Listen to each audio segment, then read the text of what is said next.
I've been really trying to learn to finish guitars and guitar bodies. After reading a lot and watching a bunch of videos, I realized that it takes a lot of time and you need to have the correct chemicals and tools. I recently spoke to marketing at StewMac about an idea that I had. I wanted to show that you can take the finishing kits that they sell, and after reading all of the instructions, watching a few videos, and interjecting a lot of patience, you can actually do a halfway decent job. This video isn't the output of that. It's more of a side project. There are two videos that I'm working on that should be out in the next few weeks. StewMac did supply me with the kits for those projects to make this all happen for the two videos yet to come out. For this project, I purchased my own supplies. Did you know that after you apply the last coat of clear coat, Nitrocellulose Lacquer, you need to let the finish cure/dry for 7 to 14 days? That's amazing to me. I've not done that. This is where the patience comes into the picture. I'll admit this, for me, will have to be a learned and or kind of developed skill. This build project is based upon an unfinished Holy Grail Telecaster body that I purchased on eBay for $145 plus shipping and handling. I've paid $400 to $500 for a finished Holy Grail body in the past.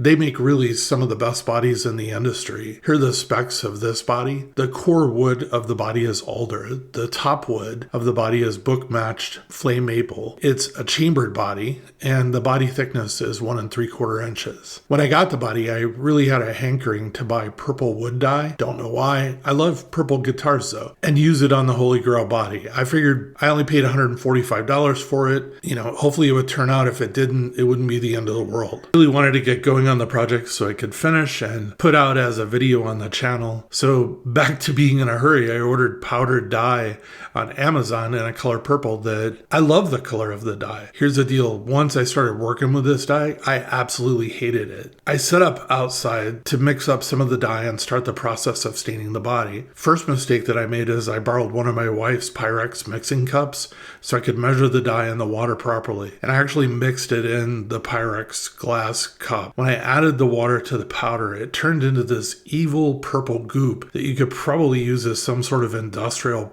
epoxy or mortar. I added the correct amount of water. I could not mix the dye if my life depended upon it. I tried to break the spoon free and it was now permanently stuck. I'm not exaggerating. I ended up having to throw away the measuring cup and the spoon because I couldn't clean it. After applying 2 coats of the purple stain, I hung the guitar body up to dry. Following recommendations that I had seen in videos, I made a handle for the guitar body for while I was working on it. It really helped. I used an old neck that the truss rod was broken on. It made handling the body while I applied things like stain and finishing coats, etc., sanding, just so much easier. The next morning, while doing some minor sanding, I realized that the body was actually fairly well stained and looked alright. I proceeded to use StewMac water-based grain filler, and I applied 2 coats on the body. One of the things I like about buying the finishing products from StewMac is they all have really thorough instructions and tips on the packaging, and there's also videos online that you can watch.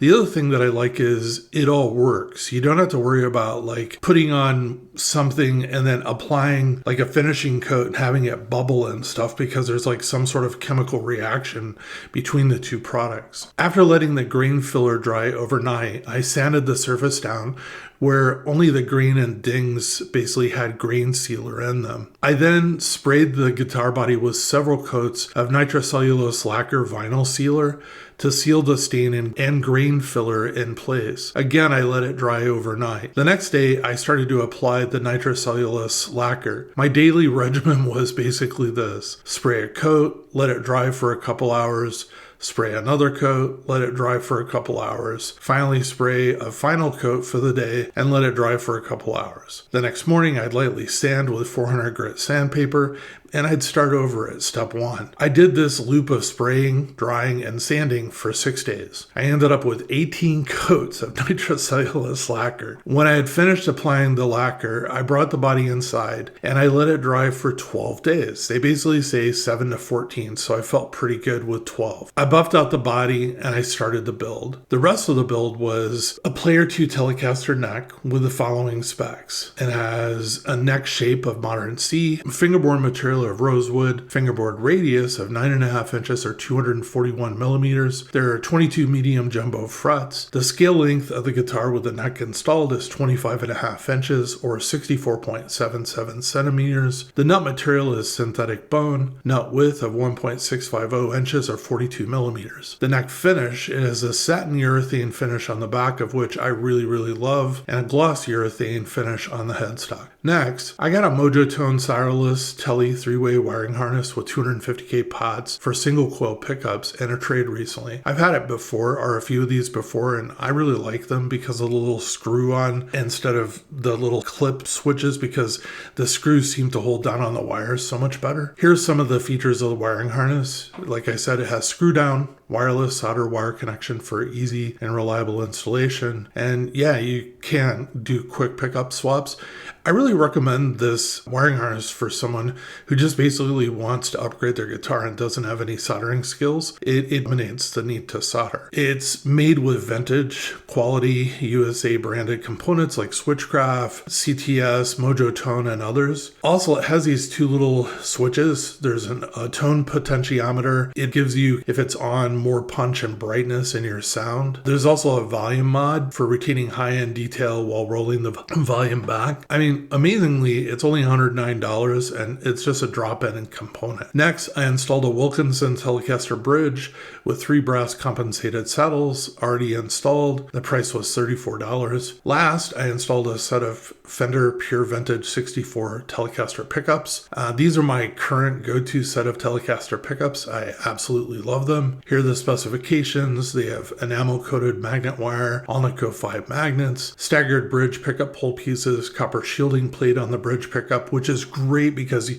really don't have to run a wire to your bridge for ground, but you could, and I did anyways. Their pickups are wax potted. They appeared correct. Fiber bobbin constructions. I measured them. For DC resistance, the neck was 7.4 k ohms. The bridge was 6.0 k ohms. For inductance, they measured the neck 2.1 henries. The bridge was 2.8 henries. The price of the set is about $174. I am mostly happy with how my finished job turned out on the body. The products are great. It has nothing to do with what I've used to do the work with. It's just, I really need to improve my sanding to get a better look and better surface. I think that with time, it'll work itself out and I'll get better. I'll keep on finishing bodies using the skills that I've learned by watching the StewMac videos and the 3 or 4 bodies that I've done in the past few weeks. Practice makes perfect. I'll also try and do a lot better when handling the dyes. I think I'll stick with pre-mixed liquid-based dyes from this point forward.